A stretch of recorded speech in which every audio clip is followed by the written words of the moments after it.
getting back to a different project today. We're back at the Liquifire. The last video I made on it, I had previously just resealed the engine, and it ran great, and I just ran it around the field for like a mile. And you can see I got it torn apart a little bit. All I did was take the exhaust off and that starter recoil, but it kept doing kind of the same problem that it did before. It was good for like a mile, and then after that it went right back to doing what it did.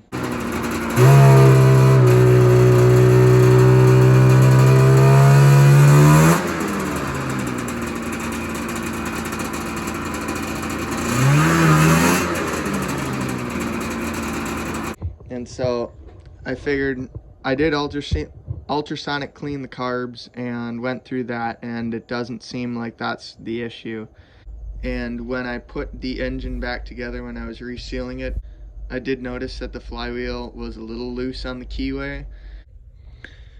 I should also point out that initially when I took the engine out, was taking it apart to reseal it, this little the flywheel nut here that goes on the end there was loose. It's supposed to be torqued down to 60 foot-pounds, but it wasn't.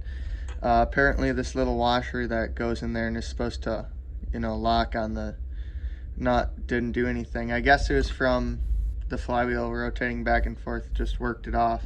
And it's actually doing that again to me. I thought I could just torque it down and it would hold it, but obviously that's not the case. So as you can see, the little keyway right there, if you watch it,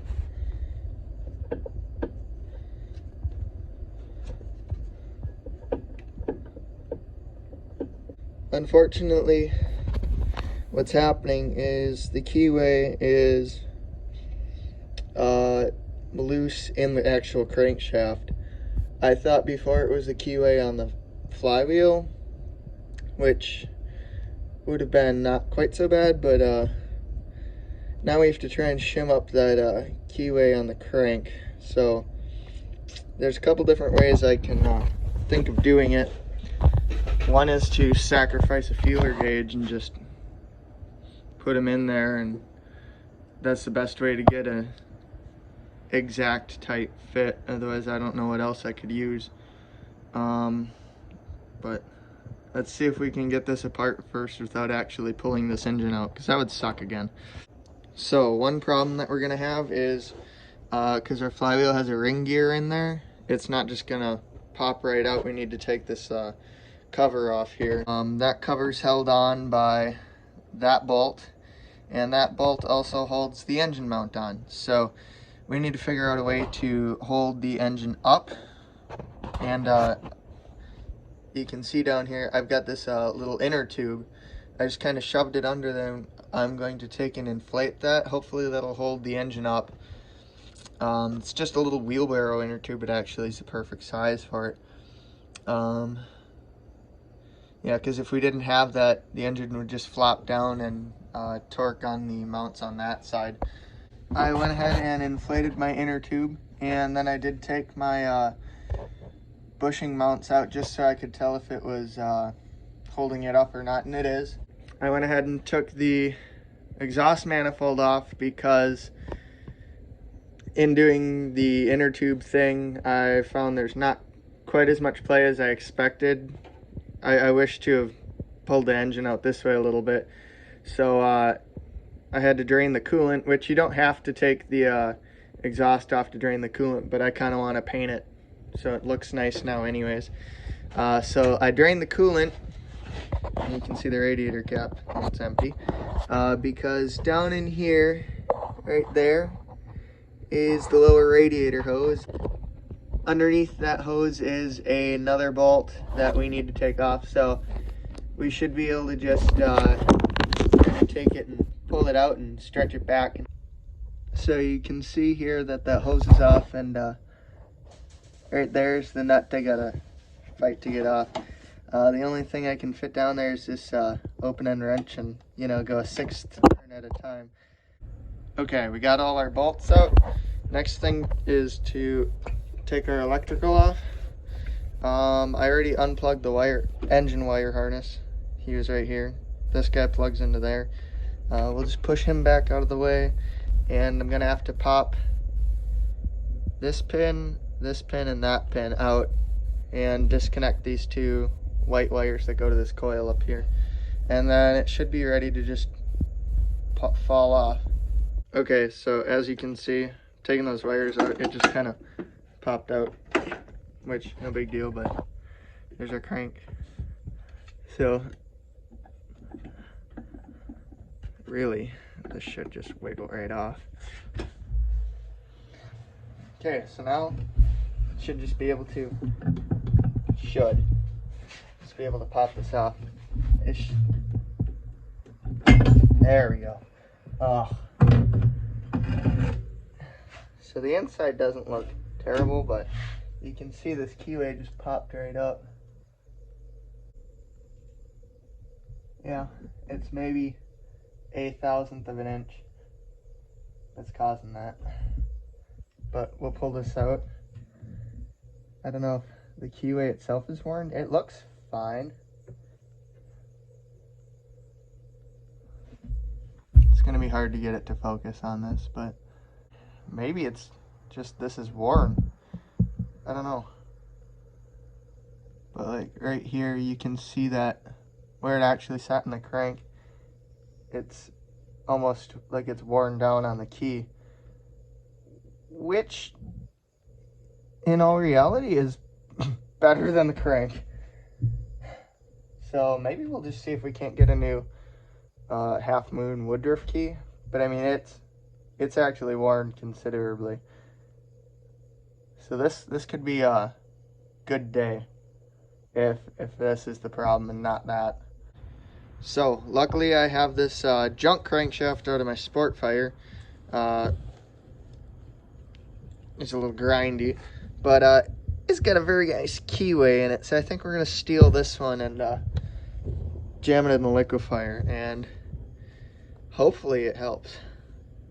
Wow, just look how nice and shiny, and this thing's almost brand new. And it's kind of a shame because that crankshaft was just rebuilt when the previous owner had it, but he left it sit out in the rain and got a bunch of water in there, so we'll shove this in. I think that should solve our issue.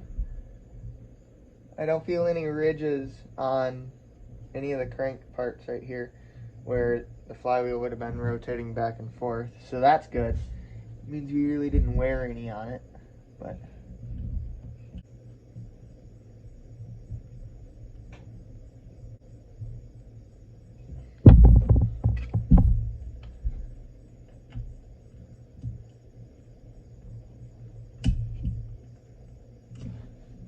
there, I think it's seated good. And I can't move it back and forth at all. Yeah, I don't feel any play in that at all. Let's shove it back together. Was it really that easy? How often do we get that lucky? I mean, really. The tricky part is the magnets want to pull it on there.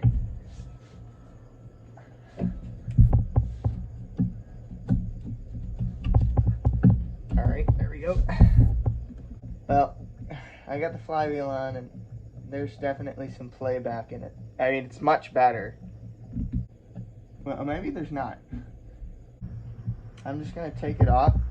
I'm going to use a feeler gauge to, if I can even get 1,000. I don't even know if they come in 1,000. But I did buy a brand new, high quality Harbor Freight feeler gauge. I have 1,500. So if we can get that one in there, I guess we'll cut it and shove it in there. Ooh, it's all new. It's not even gross. Yeah, I think this is the first time I've actually ever used one of these tiny ones. But,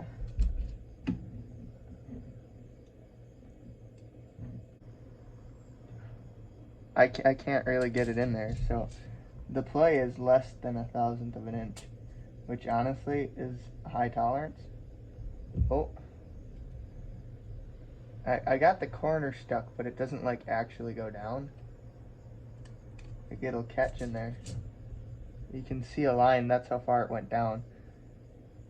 I don't know if you can see that on the video. That little line right there is how far I got it into the keyway. So I don't know. The thing is, there's not really a good way to shim it at this point.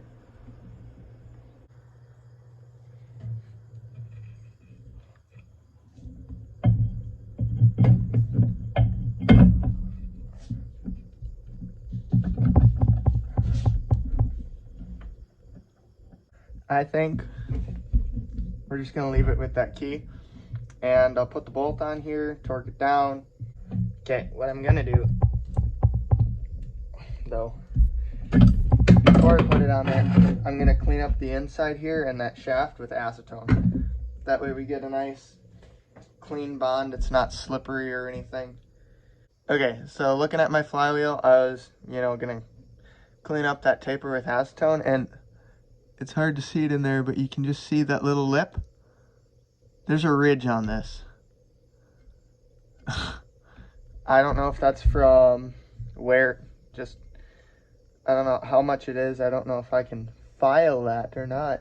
I'm really scared to file it because I could screw up that taper, but it's not supposed to be there, and I don't think I can get it tight with it there because it's going to hit that and stop on the crank.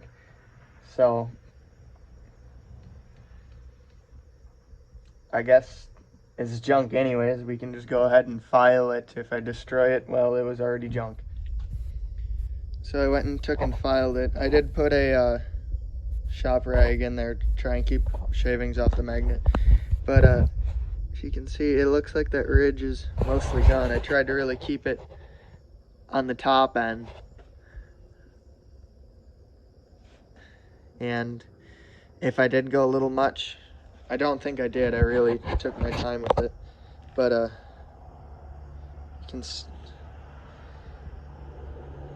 you can hardly feel it anymore.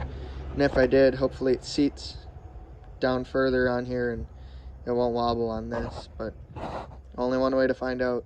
Okay, here goes nothing.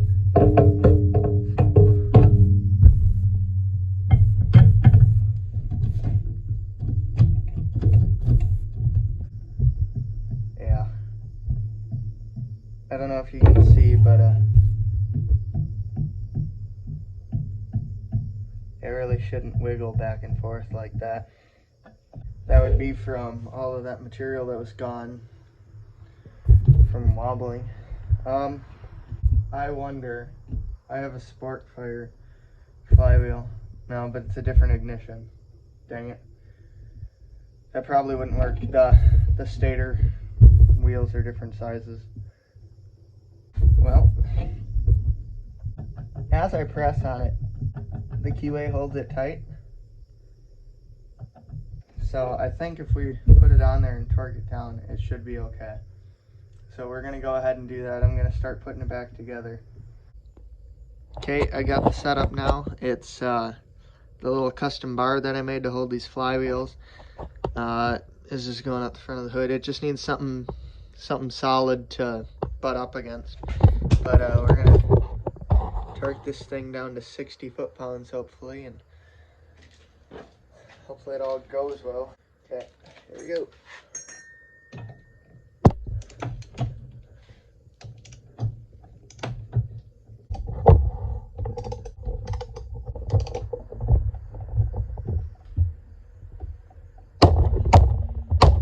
There you go. 60 foot-pounds. That is solidly on there. Doesn't move either way. Hopefully running doesn't jostle it at all. I gotta bend these little crimp things over. They're supposed to, I can do that right quick. They're supposed to hold that nut down on there. You should lay nice and flat.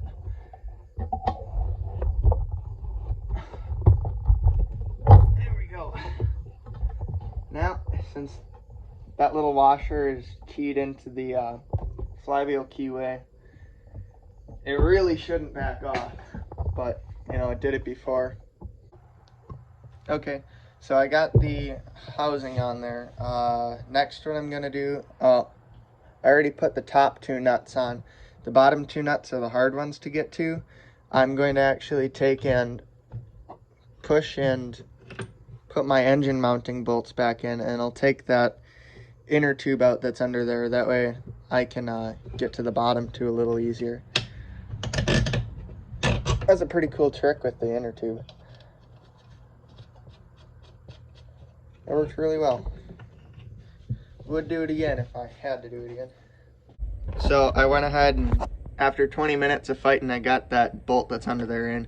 I went ahead and just put the radiator hose back on, and I did end up having to disconnect it down there too to twist it. But so we put that one back on too. I got all my electrical, the wires put back in their respective holes, and I guess we can take and plug him back in.